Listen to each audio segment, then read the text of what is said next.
If you've been a long-time Illini supporter, season ticket holder, well, this is an episode you don't want to miss. You may not be very happy.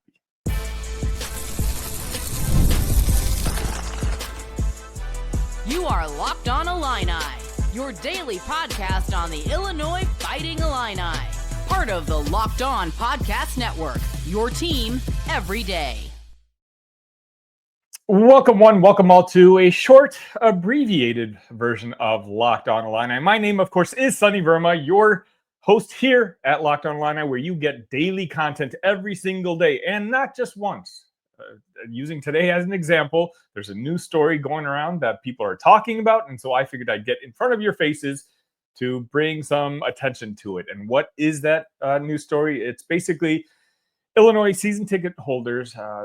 I guess the football program had kind of shifted their rollout. They call it the ERA program. We'll get into more details about that in a little bit. But a lot of it has to do with trying to play catch up with the national revenue sharing that's going to be taking place all throughout college athletics. And so essentially, a lot of people who had certain season tickets for a very long time no longer necessarily have them. It's kind of a complete seat reset, and it seems like that reset, well, things aren't exactly working out too well. And for that, I'm going to be bringing on a guest to kind of give us a little more hands-on detail, because he's kind of in the middle of all this, and that's Jake. Jake, thank you so much for coming on today.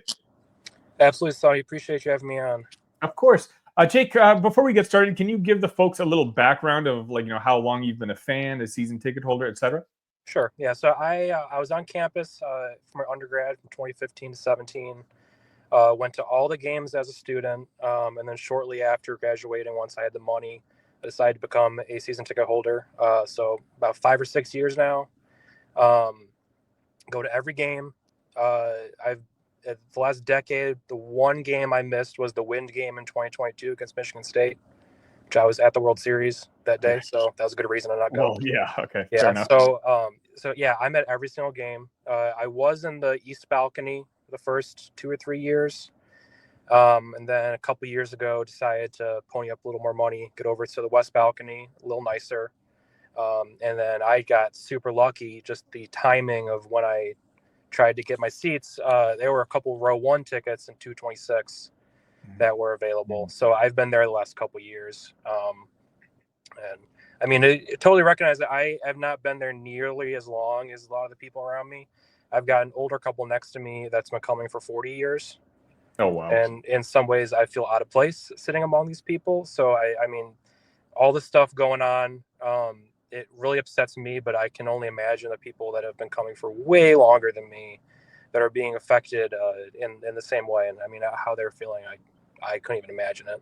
Absolutely. I was a season ticket holder for maybe half a decade or so, and then I had kids, and I wasn't able to go to games on occasion as often as I wanted to. And then I actually decided to re-up my season tickets, despite moving down to Texas, mainly because, spoiler alert for the everydayers in here, I was going to give them away with to some of the Locked On Illini viewers. So I had signed up, put in my deposit, but I'm very late in April, but I didn't care much for it, right? Because I knew I wasn't going to be at the game so much. But then you started bringing some issues to the attention of a lot of people that's garnering a lot of interest. And Jake, I'm just going to give you the floor, and can you let us know what's happened?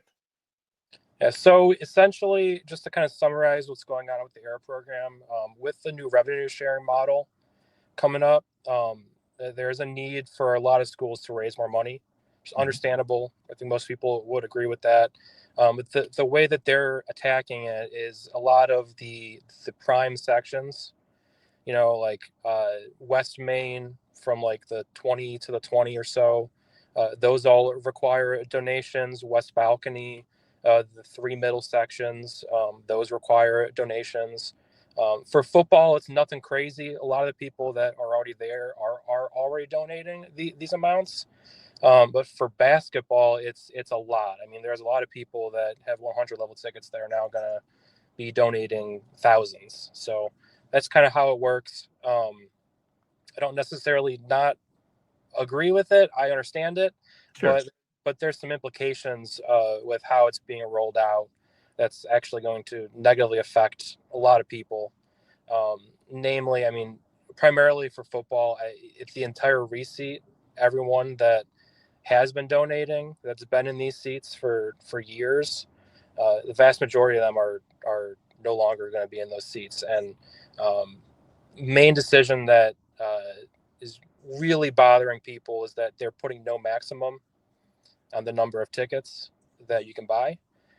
So for these sections for football, where the required donation is either zero or nothing totally crazy, the people in the upper tiers that have access really early, which it started yesterday, they're able to buy as many tickets as they want. And it started yesterday, or 2 days ago on the 25th. And within a couple hours, I mean, a ton of the prime areas were gone. My entire row was gone. Yesterday, I logged in around 1 o'clock and just happened to catch when someone was adding 12 tickets to their cart, a couple sections down, which, I mean, I'm assuming that's not a 12-person group, you know?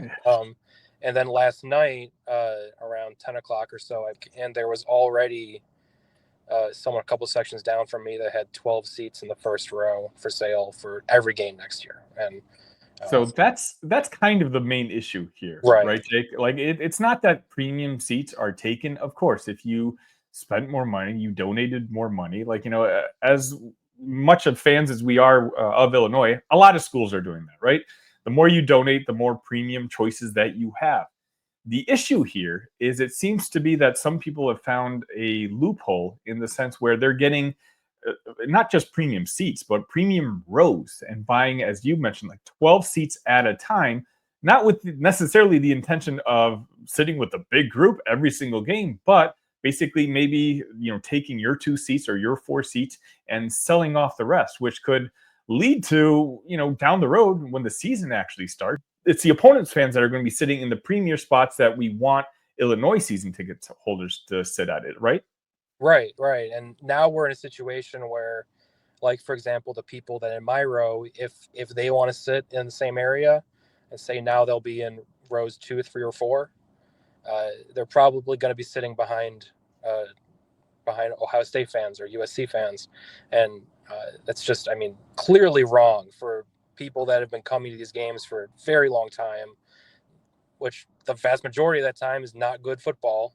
And it's just a very poor way to treat your fans. I mean, I recognized months and months ago that kind of this was going to cause some problems. So I've been in contact with my ticket rep, spoke to some people higher up about it, trying to figure out more information. And about 2 months ago, once I realized that there was no maximum for tickets, I actually asked my rep, like, is there anything stopping anyone from doing exactly this? And was told theoretically, yes, someone could, but that they have systems in place to prevent it from happening. And I don't know if that's true or not, but it clearly has failed at this point. I mean, we're a little over 48 hours into this whole thing. And I mean, a lot of people where a lot of the areas that they were hoping to be are completely gone. And it's not like it's just someone that's been coming longer that is sitting in those seats. You know, if someone that's been coming for 20 years gets my seats and is there every game, you know, I'm fine with that. You know, sure. It's just I don't want to see my seats being sold. Okay, so yeah, no, I that's the frustrating part, right? It's we don't know the people that are buying these tickets necessarily even want to be at the games, and it's one of those where we want, as Illini fans, more people packing the stadium, and so that's why ultimately I get the idea of the era, and you know, I think they're not resetting seats until like 2030 or 2031 or something like that, but. Jake, you mentioned that you had reached out to people. Have you been reaching out to people over the last like 48 hours or so? And have you heard anything back? So a couple months ago, when I reached out to my ticket rep about the maximum ticket problem, I at that time also spoke to one of the assistant ADs. The entire directory is actually, you can find it online. So I picked out a few people that seemed like they had a little bit of pull. Didn't want to go total angry customer, you know, but Sure. Someone has to say something. And then I got a call back from them the very next day. didn't really make me feel better, but got some more insight into why exactly it's happening. So that person I spoke to a couple months ago, I sent them an email last night, specifically also mentioning the tickets posted on the resale marketplace already. At this point, it's about noon. I haven't heard anything back. It's still early, but I'm hoping they can. I mean, it's early enough where they can walk some of this back. They can easily find people that are purchasing unrealistic amounts of tickets. It could probably be pretty obvious finding who's doing what, and it's early enough where you can fix this. But Yeah. I guess it's just to be seen if they're actually going to. And that's why I was kind of so aggressive about getting this show out as soon as possible, because of what you just said. You know, it's not too late to fix this. I think, I don't mean to speak for you, Jake. It's not, we don't have a problem with the why of this ticket change. What we have a problem with is the how it's being implemented. Right. And, you know, we just kind of feel like some of the people who have early access don't exactly have the best intentions with some of those premium seats. Right. And I mean, I am a very big proponent of donating to the iFund. I've been donating since I graduated. The first summer with my first job after college, that was one of the first things I did was join the iFund. I think everyone should do it. Mm-hmm. But there's going to be a lot of people that are turned off from this. And unfortunately, I mean, yeah, there's going to be people that are pulling money. And it's just the unfortunate reality of it. Well, hopefully this episode can be shared amongst other season ticket holders. Again, you might be getting the emails and just not realizing that this is actually going on. So, you know, all we suggest is maybe reach out to somebody, whether it is your account rep, and try to get some clarification on all this. And, you know, our goal is basically we all want Memorial Stadium come fall to be loud and rambunctious and full of Illini fans who want to be there and who deserve to be there, not necessarily the opponents or, you know, and whoever purchases the resale. We want the people who are getting rich is the actual athletic department and not the people who are gaming the system. Jake, thank you so much for coming on today and kind of spreading the story about what's going on. We appreciate your time, and please update us if you hear back about anything regarding the story. Absolutely. Will do. Thank you. And that'll do it for this episode of Locked On Illini. Again, if you're a season ticket holder, let me know in the comment section if you feel like you've had to do with any of these issues, or if you even knew this was an issue. I'll have a new episode for you tomorrow. And if I get any updates from whether the Illini Athletic Department, Icon, Era, whoever it might be, I will let you guys know. Until next time, ILL. Love you guys.